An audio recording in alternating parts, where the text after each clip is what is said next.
Hey guys, it's your girl Tower Crush back with another review, and this time it is for SWV and Xscape, Queens of R&B. If you haven't already, please hit my subscribe button down at the bottom. Thank you so much. And I don't know if y'all be paying attention to my little fingers, but I be making them go with my little bead. I know it's a talent.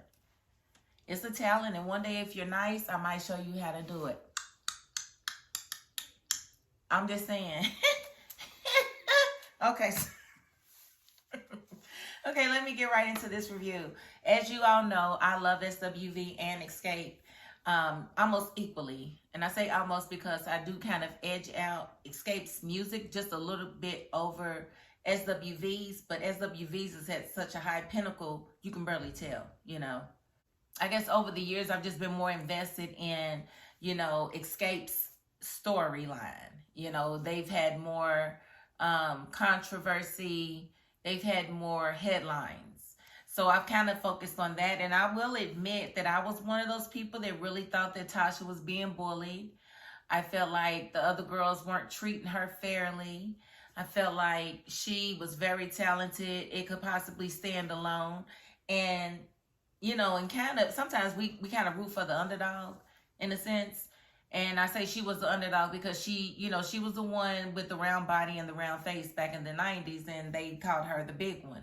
And, you know, that would have to mess with your self-esteem a little bit, you know, not talking about the group members, I'm talking about society. They would be like, you know, the big one that sang real good. Tasha Scott, you know, the one that sang good. It's like, you know what, why are you calling her the big one? You know, but either way, that's neither here nor there. Candy introduced Tasha to Rocky, who is now her husband, and he has been the issue with the group, I believe. Rocky's one of those people that he knows that he's got his woman, you know, wrapped around his finger, and ever since he's known that, he's been manipulating her and brainwashing her. And at this point, there's no turning back. There's nothing that this man can say that she won't believe. She loves this man more than she loves herself because he probably gave her the validation that she was looking for that nobody else did. So it's a lot of deep rooted issues with this couple, and you can tell it by the way he conducts himself. It's like he has no issue allowing her to break ties with her family over something he did. And it's not even like he's really denying that he did anything. It's like, I just think Rocky needs to understand what a kickback is. You talking about you got the deal done, you made it happen. That's a kickback. If the people involved don't know about it, it's a kickback. If there's a basketball tournament and, you know, my opponent says, yeah, well, if you can get X, Y, and Z to show up to play, I'll give you $100 just to get them to show up to play. And then I get them to show up, but I don't even tell them the dude gonna give me $100. That's a kickback.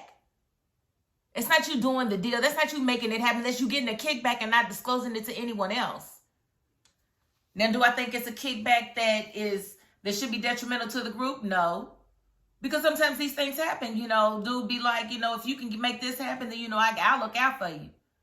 You know, if that's the case, if it was just like that, then why can't you tell everybody that this is what's going to happen? If we go with this promoter, he's going to also look out for me. Because you're scared they're going to ask you for some of the money? I mean, why hide it if you didn't think you did anything wrong? You know, and him trying to explain himself, oh my God, the stutter was real. I didn't do that. No, I got the job done. You know, and then when they got to talking about, you know, Tamika's check that went to their house that he deposited into his account, he gonna say, you can't even cash somebody else's check. You can't even do that. You can't put somebody else's check in a different account. You gotta have it safe. No, you don't. That's a lie. That's a lie. All you need is the check to be signed, and you put it in the account. They might hold it for 5 days to make sure nothing comes back on it, but they will cash that check into that account. I don't know who you think you're fooling there, Rocky. And especially since she didn't know the check was even there, you had no worries of the bank returning the check or holding it or, you know, seizing the check or anything because you knew she didn't know anything about the check. So you figured, oh, this is just free money. Now, don't worry about it, baby. I put it in my account. They'll never find it there. But, you know, when she comes out with these accusations, you got all of this loud mouth. But where's the lawsuit? Where's the defamation of character suit? Where's the suit for slander? She slandered you, right, Rocky? Why haven't you sued her? You're a businessman. You don't need people walking around thinking that you're stealing from people. She called you a thief. You're supposed to sue her. That's what a real business person does when they haven't done anything wrong. But you know what the best defense to slander is? The truth. And I believe she's got the receipts to prove that you stole her money. And you did. You did. You stole it now. She called you Edward Stealing Hands. And I hollered. I said, ah!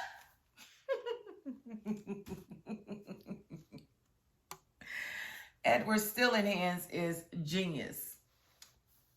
I said, I know she is a hoot to be around. And Tasha needs to be careful because this type of dude will have you, you know, shoot down everybody in your family just to stay close to him.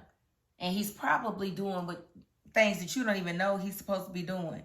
Like, he's probably out here cheating on you and everything else because you're so wrapped up into what this man says that you can't see any other way.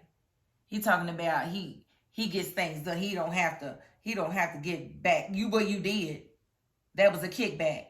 You telling this man to send you 20 more thousand and you know, your wife is going to get them to listen. Who you think you are? Who you think she is? Get them to listen like they're just combative or something. I was just like, you know what?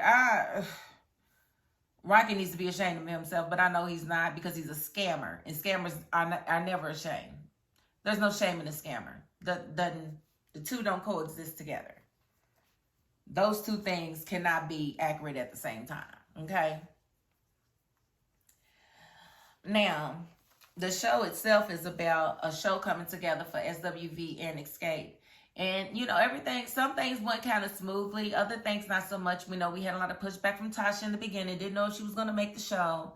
She did eventually make the show, but there was a lot of beef about who was going to headline the show, who was going to be first on the bill, who was going to have the last song. And the last song was almost a deal breaker. SWV felt like they needed to do Weak as the last song. And Xscape felt like Understanding needed to be the last song. What I will say is those two songs are probably the best songs for each group to end on. They're probably the best songs of each group, right? But let's just be honest. Weak was supposed to have been the last one sung. Am I tripping? I love Understanding that. I like that song a little bit more than Weak. But what I will say about Weak, men and women used to sing Weak. Like, that wasn't just a song for females to sing. Like, everybody used to sing, I get so weak and I need fucking honey sweet. I just like a joke. It's time to sing so me.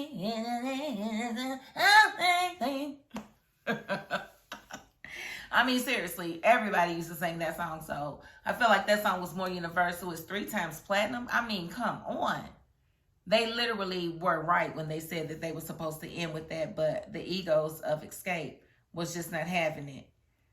And I get it. I understand they do have a decent following. No, they have a very strong following, I should say. But at the end of the day, it's just business. And if y'all going to do this show, take the show on the road, why not just alternate? One show, y'all do it last. Next show, they do it last. But we shouldn't be sitting here trying to figure out who's the bigger of the two groups when, to me, it's just no comparison. I'm not talking about the celebrities, who are the biggest celebrities within the group. I'm talking about the music. And that's gonna edge out to SWV. Their numbers, don't lie. So when they were getting ready for this concert, it was funny to me because Coco literally went New York on us. She was ready to fight. She was like, this is stupid. She's like, I'm just ready to fight right now. She's like, what, Giant from New York? Coco needs her own show. I'm sorry. Coco Coco needs her own show. She is hilarious. But you know, and then Taj, you know, when Candy was like, "Well, what do y'all think?" She's like, I don't know if we're ever gonna come together because we can't get past the first two songs. Candy looked like, yes, that was a dig at you guys because y'all are sitting there acting like y'all got all day to go through rehearsals. Y'all don't need to even worry about the singing part. Y'all need to be worried about the movement part when it's this type of rehearsal and it's rushed like that. You'll get your vocals together. You don't need vocal practice. You need stage presence practice, you know. So I definitely understood what SWV was coming from with that. The show itself was beautiful. I wish I was there. Again, these two groups are definitely monumental in my life. And I'm just happy that they were able to pull it together. I am sad that Latasha definitely has allowed her husband and her ambitions to overshadow Xscape and all of their accomplishments and their efforts, and them actually helping her to get on the table to even get a deal with Motown, you know. And her record came out Friday. I would go to listen to it, but I ain't gonna listen to it. Let me tell you why. Because she's still walking around in her fake life, she's walking through the lies like they're truths, and I'm not gonna support that. I don't want the spirit that's within her to cross through the music over into me. That's what I don't want. Because if you can sit back and watch your husband steal from your sister and gaslight her to no end, and then call yourself a Christian, well then I have to question Christians. Y'all dealing with this? I mean, I love God and I don't play with him and I don't play with his people. And you know, and thievery is just one of those things where, to me, to an extent, that is unforgivable. You knew what you was doing. You knew that was not your wife's name on that check when you put it in your account. And I sincerely hope she brings out the receipts to prove that you lied. While you sitting here stuttering, trying to explain how you didn't do it. Yes, you did. It is very easy to deposit somebody else's check into an account that it doesn't have their name on it. You can give me a check today. It could be written out to you. It could be a third-party check. Somebody could have wrote you a check. You can bring that check to me, and I can put it in my bank, and my bank is going to hold it for probably 5 to 7 days. And if it does not come back, they will make the funds available to me. Meaning, come back, meaning somebody say the check is stolen, they didn't authorize the check. If nothing like that happens, then the funds become available to me. So, stop acting like people are stupid. Ain't nobody dumb. Rocky, Rockhead. And don't be encouraging your wife to wash her hands with her history and her family. You just need to make peace with it. No, you need to make peace with being a jerk. And stop being that jerk and allow these sisters to come back together. Admit your faults. Pay that lady back. And let's move on. Because nothing good is going to come by you when you're walking through lies and trying to pass them off as truths. It's never going to work. It's never going to work. So I don't think that this show is going to have a reunion special, which I wish it would, because I want to see some receipts. But I will say thank you to Bravo for giving us the show, because again, I do love these two groups, and it was a pleasure watching all season, watching, you know, Lily talk about, you know, Sister Hotbox. She had to pull pictures acting crazy with the church members. So I can't wait to read her little erotica books when they come out. So I did have a good time watching the series, and I hope you guys did too. And so I'm going to end it right there, but I'm going to say just one more time, Rocky is wrong, Tasha's wrong, and they both owe Tamika a humongous apology. And Tasha owes the group an apology for treating them like the Pips. I mean, I just really don't understand where her gall came from. And it's like, was she like this in the 90s when I was siding with her? Because we like to, you know, believe the underdog a lot of times. And sometimes we should. It's times like this where, no, the underdog is not really an underdog. They just an underdog in sheep's clothing. That's it, and that's all. So again, if you haven't already, please hit my subscribe button down at the bottom.